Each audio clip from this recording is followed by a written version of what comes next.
Então, vamos ver. Qual é o estado psicológico? Porque aqui eu fiz uma divisão, tá? Seguindo exatamente o que os espíritos colocaram para Kardec em O Livro dos Espíritos. Há uma perturbação psicológica e há uma perturbação que, vamos dizer assim, de ordem física, perispiritual e material. Tá? São dois fenômenos que vão gerar perturbação ao espírito reencarnante.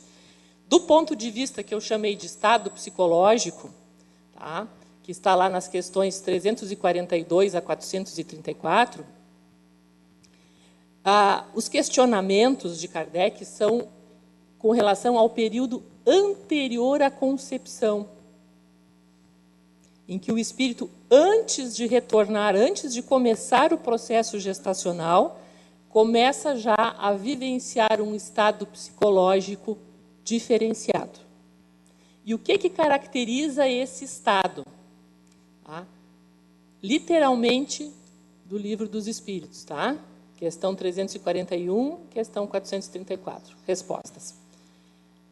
Grande ansiedade em razão das provas que escolheu e necessita se submeter. Qual de nós nunca viveu um estado de ansiedade? É bom? Como é que a gente se sente? Se nós quisermos fazer uma comparação bem simples, vamos pensar quando a gente tem que se submeter a uma prova. Seja essa prova por uma questão de formação escolar, acadêmica, ou até mesmo uma prova para fazer a carteira de motorista, ou para fazer um teste de emprego. Como é que é o nosso estado? Nós ficamos aflitos já antes. Às vezes dias, até meses antes, pensando que vamos ter que enfrentar aquela situação. E quantas vezes dá o tal do branco? Ou seja, na hora H dá aquele apagão, dá aquele mal-estar, a pessoa tem de tudo. Isso é estado emocional. Tá? Isso é alguns dos reflexos, assim, bem a grosso modo e en passant, da ansiedade. Então, vamos imaginar qual teria sido o nosso próprio estado na condição de espíritos libertos da matéria, ainda se preparando para voltar. E já cientes, porque quando o espírito está nesse estágio aqui, ele já passou por aquele processo de autoavaliação da sua existência, das suas existências e de escolha das provas que necessita. Somos nós mesmos que fazemos as escolhas. Então, ele está consciente do que é, do que necessita, do que tem de situações a melhorar, de pontos a fortalecer, do que temos, melhor dizendo, em nós mesmos. Todos nós passamos por isso. Imagina, diante de toda a nossa vida, qual era o nosso estado. Cada um sabe da sua e das suas situações que enfrenta. Imagina assim, eu vou ter... E imagina assim, se escolheu renascer numa família onde ele precisa se reencontrar com desafetos. Vamos ser bem honestos, assim, Quando a gente passa na rua com uma pessoa com quem a gente já não se entendeu muito bem, vamos ser honestos, o que a gente faz? A gente baixa a cabeça, dobra e vamos evitar o confronto. Ou é privilégio meu fazer isso? Sou tão ruinzinha assim. Tem mais alguém que faz isso, que evita esse... A gente evita. Agora, imagina assim, eu estou lá no mundo espiritual e aí minha mãe, meu pai, meu irmão gêmeo, as pessoas que vão estar bem perto. Não foi legal. E agora nós vamos estar pertinho. Vamos estar ali, burilando. Oi. Aqui ele já escolheu, ele já sabe e que necessita disso. Não é... Aqui na matéria nós dobramos a esquina, no mundo espiritual a gente sabe que não dá para dobrar a esquina, que a gente tem que enfrentar e resolver E, ao invés de construir muros, construir pontes entre as pessoas, né? Então, esse estado de grande ansiedade em razão daquilo que se escolheu viver e que sabemos que no momento que nós escolhemos, irá se consolidar na matéria. E como nós vamos resolver essa prova? Porque o fato dela se consolidar na matéria, eu posso, diante de uma prova, resolver totalmente, resolver parcialmente, ou me levantar e entregar em branco, né? Espiritualmente, eu tenho livre-arbítrio para fazer o mesmo. E o outro grande sentimento que marca esse momento é esse aqui, ó, despedida dos seres amados que ficam no mundo espiritual. Isso tem um nomezinho, que é uma palavrinha com 4 letras. Qual é esse sentimento?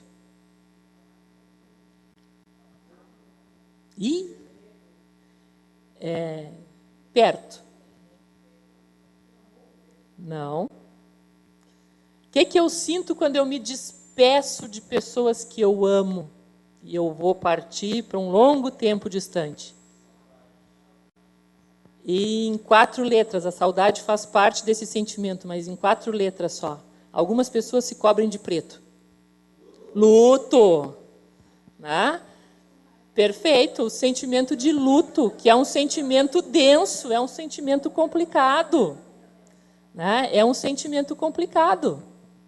E imaginem assim, ó, nós sentimos o luto depois de termos vivido, vamos dizer assim, 80 anos com uma pessoa. Vamos pensar numa hipótese de longevidade, mas a gente sabe que isso pode acontecer com muito menos. Mas vamos pensar, vivi 80 anos com meu pai, com a minha mãe, com alguém, ou 50 anos, 60 anos com um companheiro de vida ou uma companheira.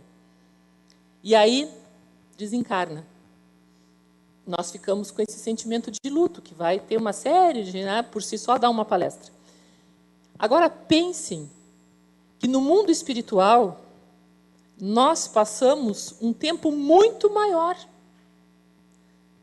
A gente sabe que entre uma encarnação e outra não existe um tempo pré-determinado, mas o comum, pelo que a gente observa na literatura, são uma extensão de tempo razoável, são séculos. Esses sentimentos não será potencializado por esse tempo? Então, antes de reencarnar, o nosso sentimento é esse. O estado psicológico do espírito é de ansiedade e luto. E o luto vem com tristeza, vem com saudade, né? Tem o componente do medo, que vocês referiram, né? E vários outros que todos nós sabemos que, inclusive, pode ser motivo de adoecimento. Né? E é isso que os espíritos estão sentindo antes da concepção. Tá? E agora, vamos ver aqui, né, o processo reencarnatório na parte física. Não é só a barriga da mulher que vai mudando, né? Dentro da barriga da mulher, ou seja, o organismo da mulher se transforma, mas também há uma transformação muito grande que acontece no útero, tá? Naquele feto que se desenvolve. E esse processo, tá? Esses termos aqui, choque biológico, são do André Luiz, tá? Esse processo reencarnatório, que vai acontecer da concepção até o nascimento do aspecto físico, ele vai ser marcado por esses 3 fenômenos aqui, ó. Ao longo desse processo, vai se dar a perda da identidade física. Então, enquanto no mundo espiritual tinha a aparência que geralmente é da última encarnação ou a que melhor lhe agradar, não é assim? Mas ele tinha uma identidade física. O perispírito tinha uma aparência. No momento em que começa esse processo reencarnatório, isto começa a se perder. Porque começa a construção da nova aparência, do novo corpo, da qual ele tem o quê? As plantas.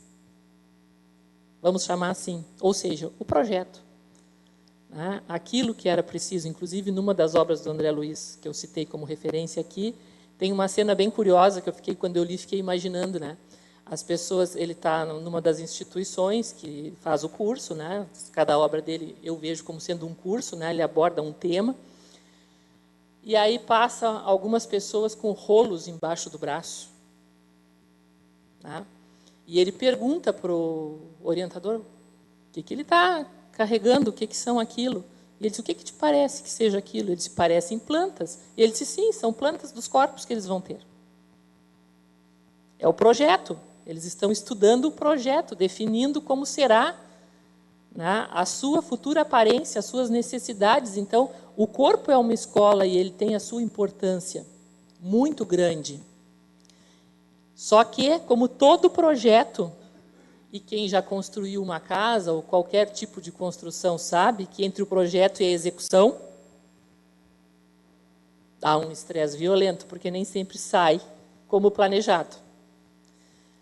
Com relação à matéria, pode se dar a mesma coisa.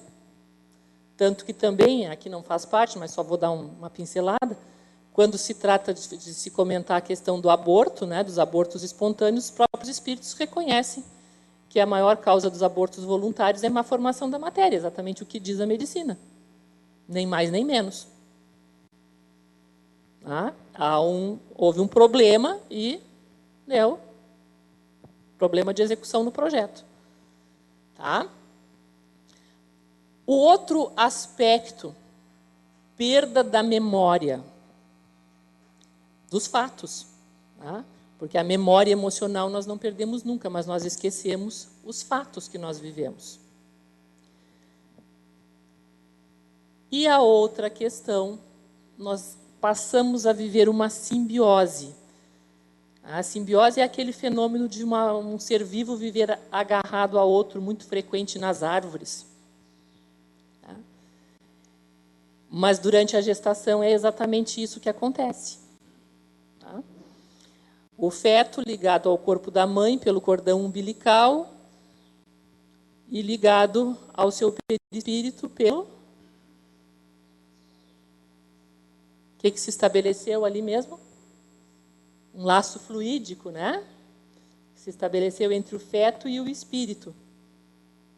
E entre o feto e o corpo da mãe, um cordão umbilical. Então, nós temos uma corda bem tranquila, né? Que liga o corpo material até o espiritual. Com as suas gradações. Do sutil, do cordão fluídico que liga o espírito ao feto, até o cordão umbilical que é cortado na hora do nascimento. Ligados. Tá? Bem visivelmente existe uma cordinha. E essa simbiose determina, né, essa ligação determina que onde aquela mulher for, o espírito reencarnante vai também. Onde ela estiver e o que ela estiver vivendo, está sendo sentido e experimentado também pelo espírito reencarnante. E observem que está passando por tudo isso e que começou essa trajetória marcado por ansiedade e luto. Esperanças, expectativas também, mas a tonalidade maior no nosso universo aqui, pelo Livro dos Espíritos, é essa.